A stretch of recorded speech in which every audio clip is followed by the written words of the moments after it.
All right, so graphically, if I have a relation, the way I can tell if it's a function is by doing the vertical line test, right? So if I draw vertical lines everywhere, and it only crosses one time, then I know it's a function. Well, to determine if it's one-to-one,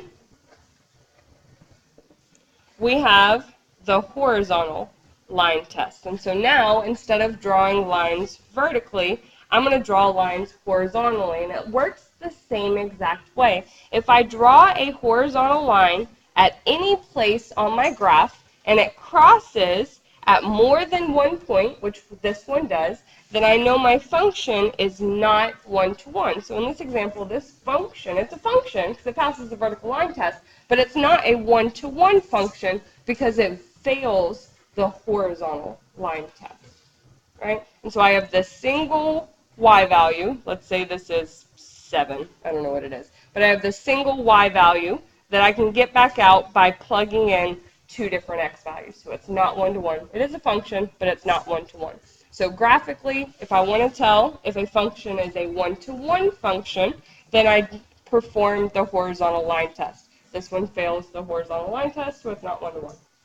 Okay? All right. So algebraically, how do I tell if a function is one-to-one? Algebraically.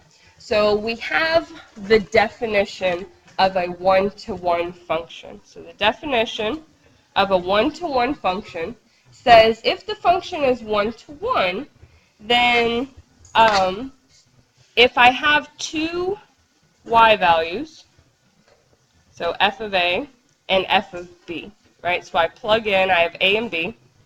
These are my x values. So if I have two y values that are equal, that means that the two x values that I plugged in must be equal as well. All right, so this is the definition of a one-to-one function.